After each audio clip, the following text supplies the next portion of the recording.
Eu hoje quero falar sobre quero dar início nessa nova série que nós queremos ter aqui, buscando os ideais de Deus. Buscando os ideais de Deus. Existem muitas coisas que nós sabemos que precisamos viver, atingir, vivenciar, experimentar. Mas que algumas coisas se tornam impossíveis. Ou, impossíveis não, para Deus não há impossível. Mas se tornam difíceis momentaneamente. Por um certo tempo, às vezes é difícil eu poder vivenciar as coisas de Deus exatamente. Mas isso não diminui o sarrafo, a altura do sarrafo que Deus coloca. Deus tem um standard. E é esse que nós precisamos buscar. E é esse que nós precisamos atingir. Às vezes não atingimos. Às vezes não estamos lá ainda. Mas nós estamos buscando. Quem leu os Losungan, hoje tem um texto de Filipenses ali, onde diz que Paulo, ele diz, eu estou buscando, não que eu já tenha alcançado, mas eu estou buscando, eu estou indo para frente. Não que eu já tenha atingido, mas eu vou deixando as coisas que para trás ficam e estou seguindo para frente. Um exemplo que me vem nesse buscar o ideal de Deus, e tantas vezes a gente tem impossibilitado ali, momentaneamente, de conseguir fazer. Nós todos sabemos que precisamos adorar somente a Deus e só a Ele prestar cultos. E é o que nós fazemos. Mas Naamã, aquele general que foi curado de lepra, quando ele foi curado, ele saiu ali do Rio Jordão, afundou 7 vezes ali e viu que a pele dele estava totalmente restaurada.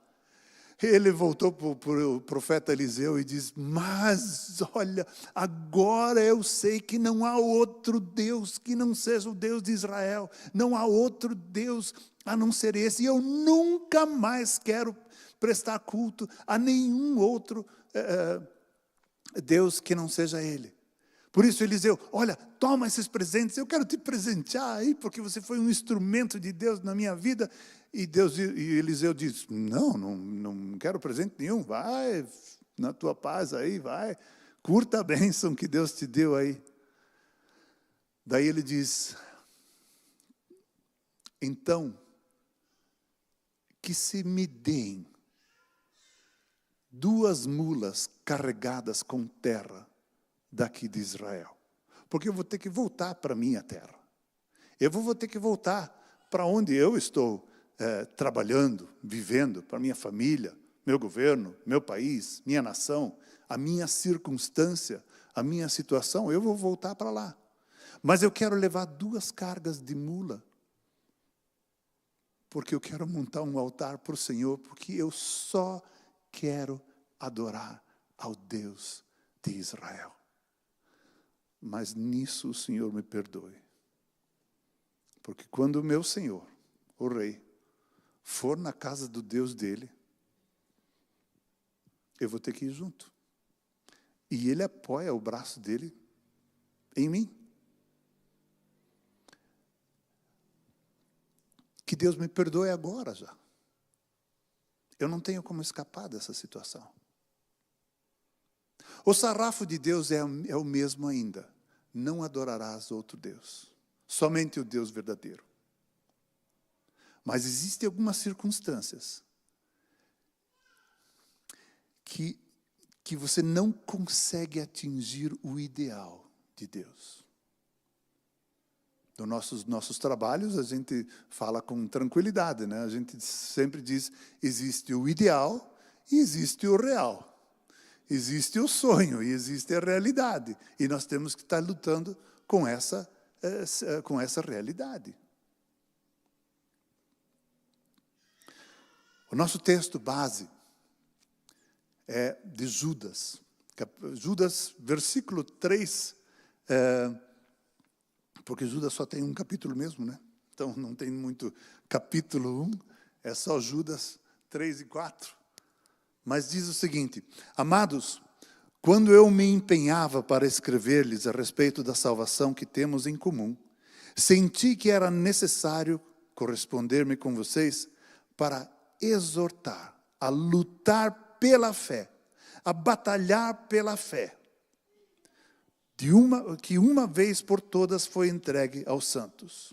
O versículo 4 ainda diz: pois certos indivíduos, cuja sentença de condenação foi promulgada há muito tempo, se infiltraram no meio de vocês sem serem notados.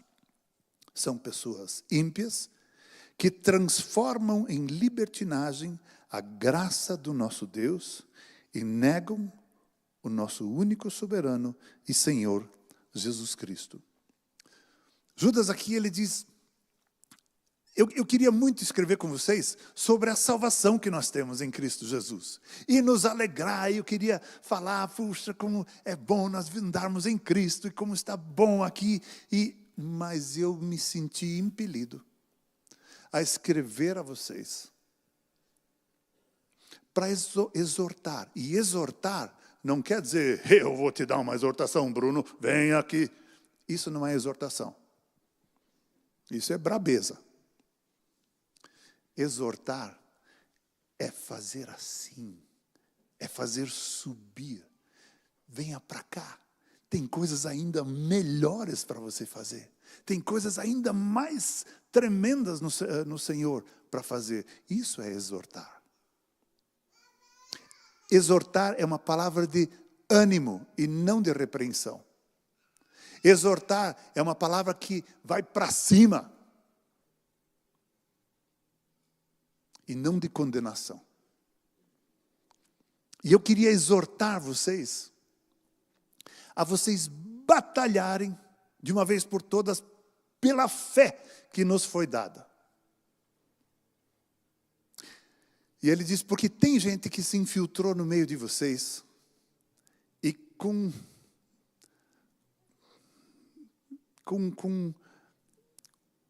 maldade tem pervertido aquilo que é graça de Deus em libertinagem.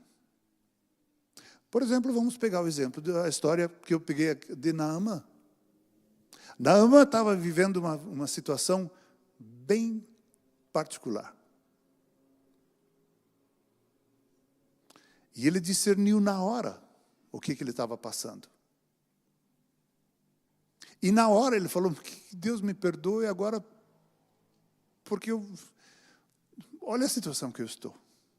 Eu já sei agora o que eu vou enfrentar. E a palavra de Deus, queridos, a palavra de Deus é a palavra exata, escrita, determinante, lei para as nossas vidas. Ela nos organiza, ela põe a nossa vida em ordem. Mas a palavra de Deus também tem o efeito terapêutico de cura para toda a situação que nós estamos enfrentando.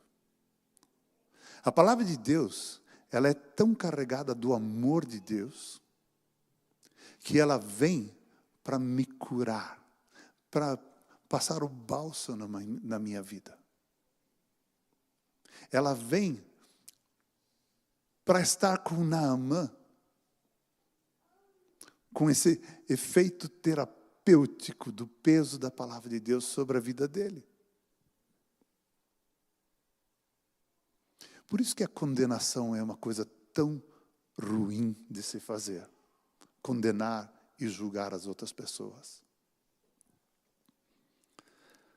Mas lutar pela fé, batalhar pela fé.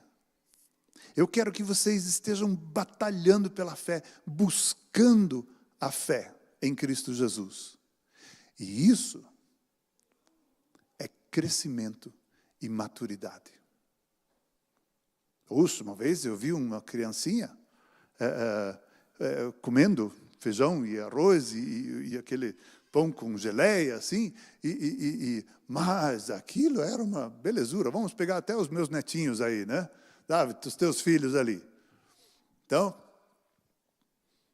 eles, se pegarem um pão com geleia, um mousse de uva ainda, né? Bem escuro, né? Mas aquilo vai ser horrível.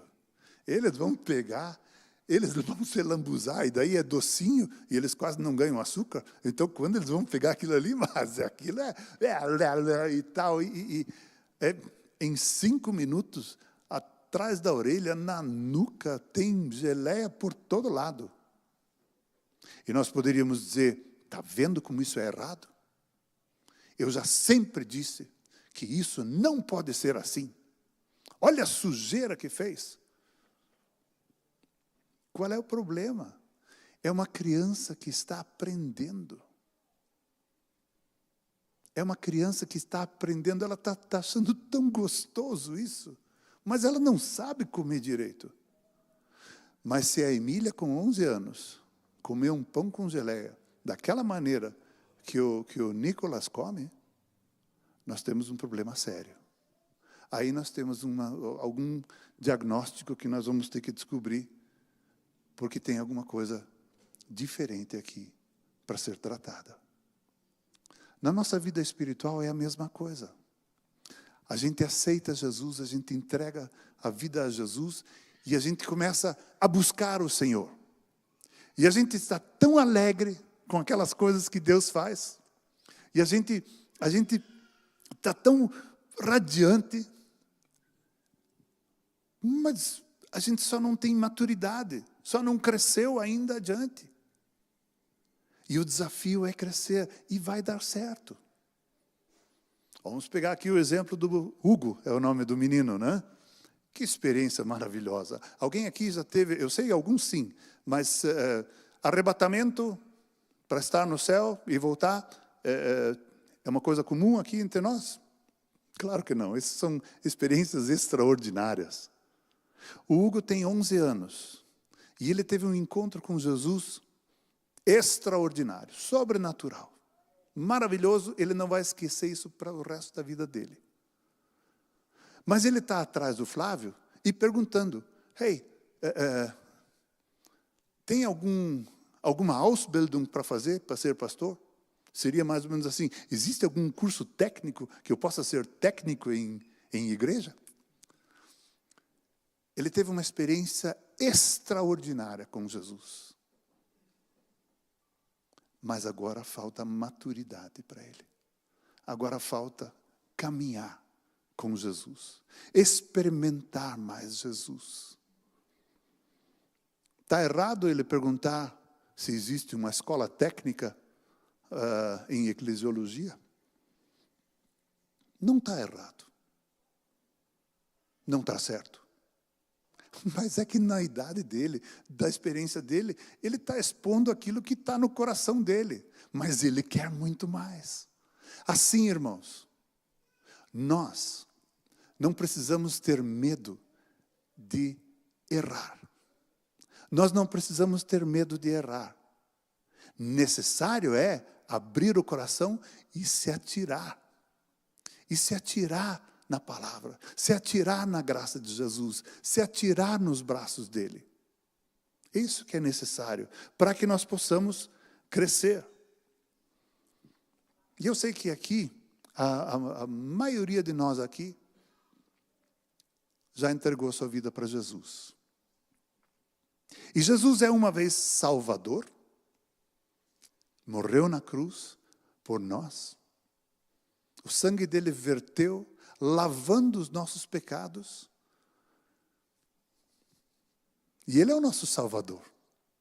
Nós temos o perdão, nós temos a libertação. Que coisa maravilhosa. Mas Jesus também é Senhor. E isso é bem diferente. Salvador e Senhor são duas posições bem diferentes do nosso amado Jesus. Isso é algo bem diferente.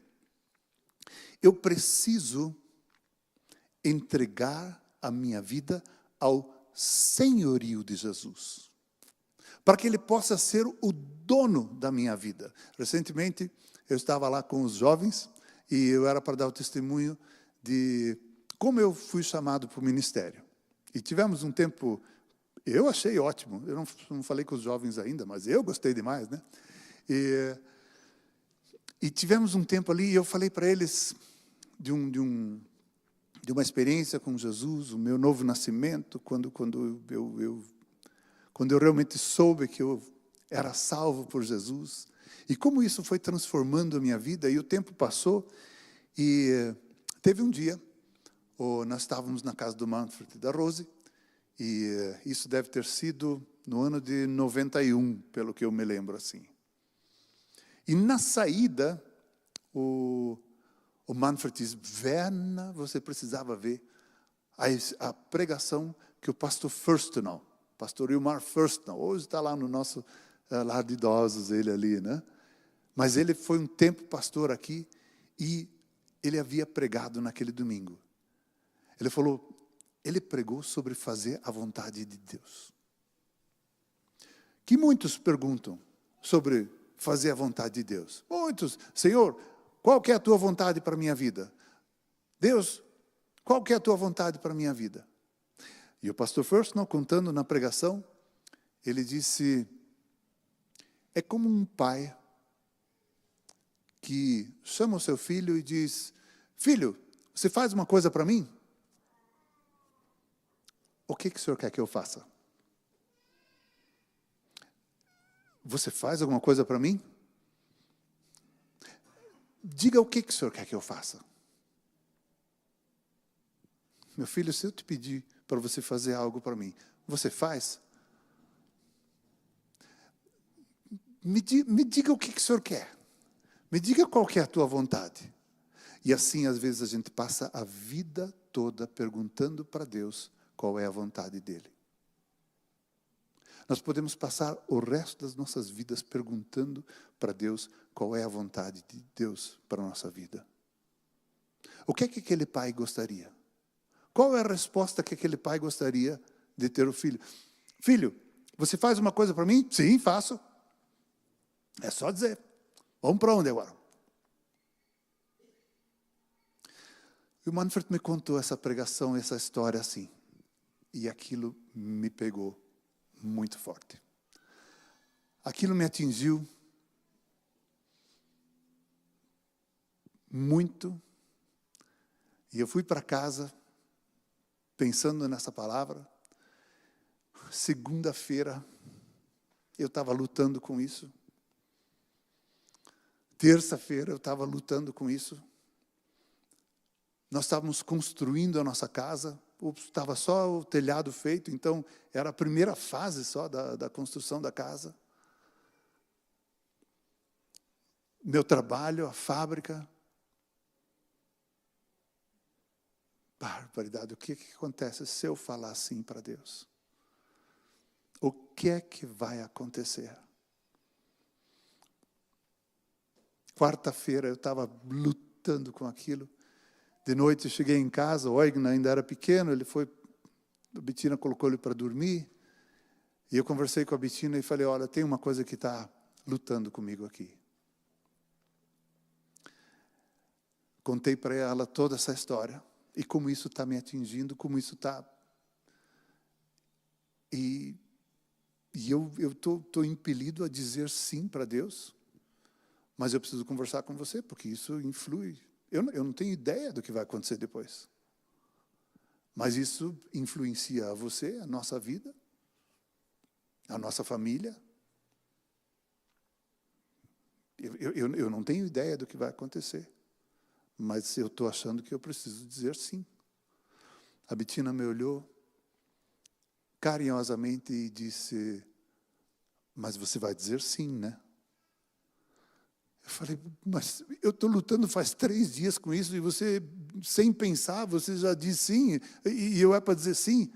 Ela disse: Werner, não tem outro lugar na vida do que estar no centro da vontade de Deus.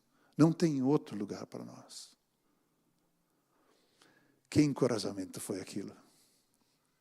E aí, então vamos orar. Nos ajoelhamos e oramos.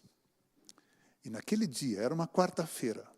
Deve ter sido no ano de 91, e mais que isso eu não me lembro. Mas naquele dia, já salvo por Jesus, testemunhando por todos os lugares onde me era possível, ele entregando mensageiros. Naquele dia, eu falei sim para Deus. E eu acho que foi, depois da minha conversão, o dia mais importante da minha vida. Precisava ter a conversão primeiro, para depois poder ter esse dia onde eu digo sim.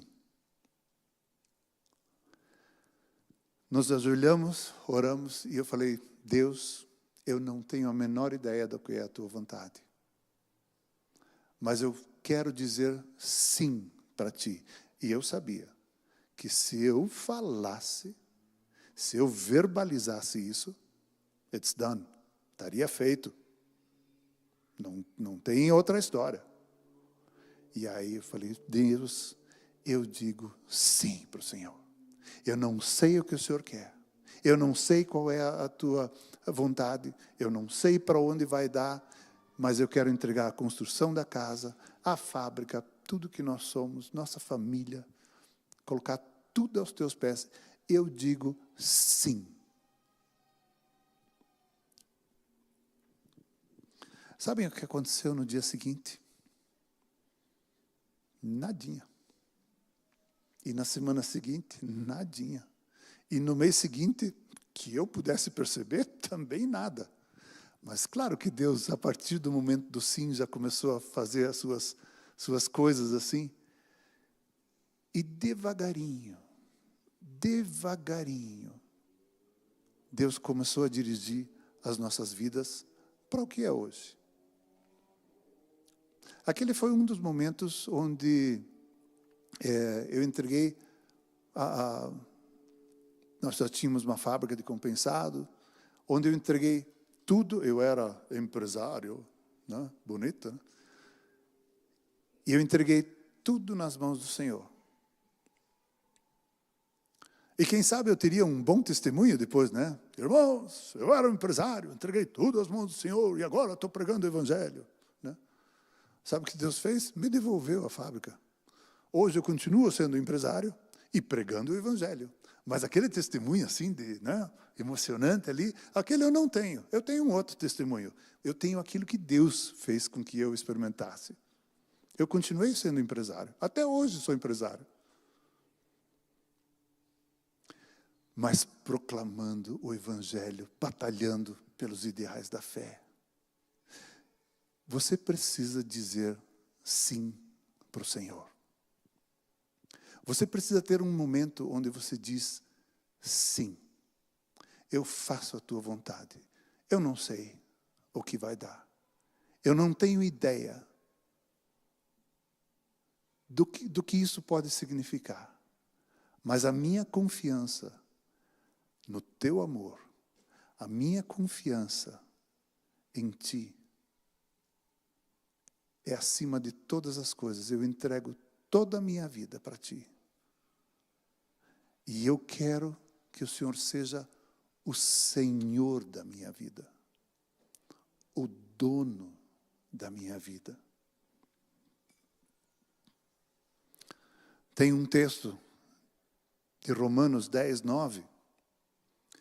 Ali diz, se com a boca você confessar Jesus como Senhor e em seu coração crer que Deus o ressuscitou dentre os mortos, você será salvo.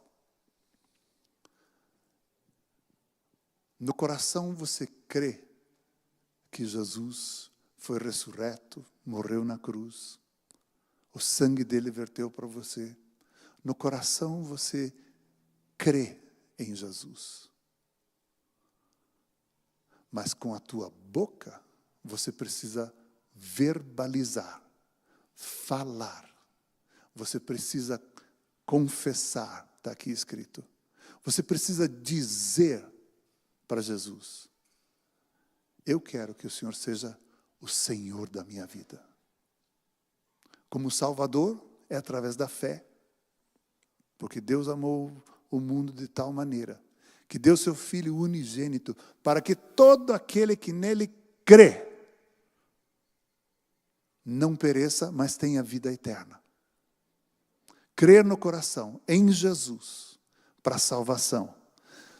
Mas para o senhorio de Jesus na sua vida, você precisa confessar, verbalizar, falar. Não só pensar. Quantas vezes aqui é desafiado, ou incentivado. Vamos nos reunir aqui em 2, 3 aqui, e vamos reunir, orar sobre tal e tal as coisas aqui. E quantas vezes, nesses pequenos grupos de 3 ou 4, aqui na igreja, onde estamos entre irmãos, eu tenho vergonha de orar. Quantas vezes eu não sei orar em público? Nem com 3, 4. Talvez porque o exercício de oração que você tem feito tenha sido orar antes das refeições e em pensamento. Você ora quietinho, só em pensamento. E esse tem sido o nível de vida de oração, de intimidade com Deus. Paulo, ele nos incentiva a confessar, a falar. A oração antes das refeições pode ser um primeiro start de uma boa escola de oração. Mas quando tivermos aqui o grupo de 3, 4 para orarmos sobre determinado assunto, aproveite. Esse é o momento daí para você também aprender a orar ali, na frente dos teus irmãos. E você verbaliza, você abre a boca, você fala sonoramente. E não só em pensamento. E tudo isso vai te dar crescimento e maturidade. Eu vou chegar ao fim da nossa mensagem aqui. Mas vocês lembram do texto de Efésios, capítulo 4, versículo 11? Ali fala que Deus deu uns para apóstolos, outros para profetas, outros para evangelistas, outros para pastores, outros para mestres, a fim de que o corpo de Cristo cresça. Jesus deu ministérios, Jesus deu lideranças na igreja, pessoas responsáveis para estarem liderando o corpo de Cristo, para que haja crescimento. Até que todos cheguemos, e aí olha o sarrafo que Deus colocou, até que todos cheguemos à estatura de varão perfeito, à estatura de Cristo. Esse é o alvo para a tua vida. Por isso Deus colocou lideranças na igreja, para incentivar, para ensinar, para viver demonstrando. E assim como o Hugo faz com o Flávio agora. Mas como é que é? Me diga. E não sei o quê. O Flávio vai ensinando ele. Até que o Hugo, com 11 anos de idade, apesar de uma experiência tremenda, extraordinária, cresça e se tornar um varão perfeito. Irmãos, o desafio nosso é chegar na estatura de Cristo. Esse é o sarrafo, essa é a altura do que nós precisamos atingir. E até lá nós temos esse caminho maravilhoso para caminhar, crescendo de glória em glória. De profundeza em profundeza. O texto bíblico em português diz: um abismo chama outro abismo. E parece que isso é um pouco... parece que é meio ruim essa palavra. Mas pense em uma profundeza. Uma profunda experiência com Deus chama outra profunda experiência com Deus.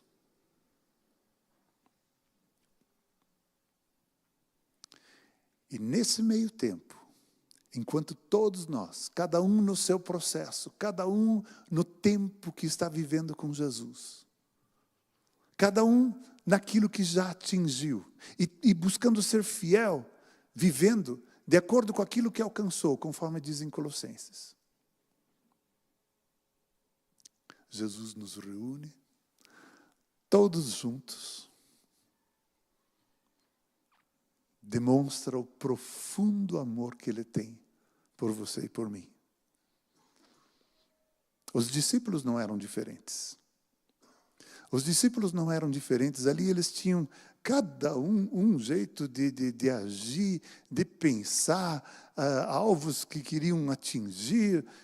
Vamos dominar Roma, não importa o que dominar, desde que eu seja o maior, e eu quero sentar na esquerda e você à direita, e era uma bagunça daquelas. Eles também estavam crescendo, andando 3 anos com Jesus. E no final, ainda demonstravam os mais diferentes níveis de maturidade em Cristo, de maturidade na palavra, maturidade na fé. E mesmo assim, cada um vivendo aquilo que alcançou, Jesus reuniu todos eles e disse: eu quero ter um tempo com vocês. Eu quero ter um tempo junto com vocês. Podem vir, por favor. Eu quero ter um tempo junto. Eu quero ter comunhão com vocês. Eu quero que todos nós estejamos unidos no meu corpo e no meu sangue. E ali, Jesus nos ensinou sobre a ceia. E Ele disse: façam todos em memória de mim. Tomem do pão todos em memória de mim. Bebam do cálice todos em memória de mim. Sem distinção. Sem distinção. O bandido da cruz, ele só falou: lembra-te de mim quando estiveres no teu reino. E Jesus diz: ainda hoje você vai estar comigo lá. E ele não pôde experimentar nada de tudo aquilo que nós vimos hoje aqui. Mas participantes do corpo e do sangue de Cristo. Nisto Jesus nos juntou todos, para termos comunhão, para estarmos juntos, partilhando do amor de Deus por nossas vidas. Sim, Deus, nós queremos honrar o Teu nome.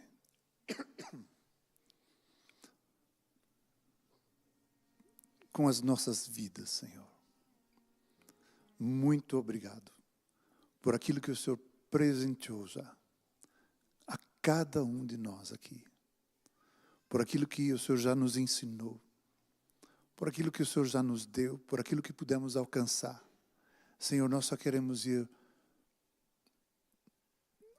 mais profundo, Senhor.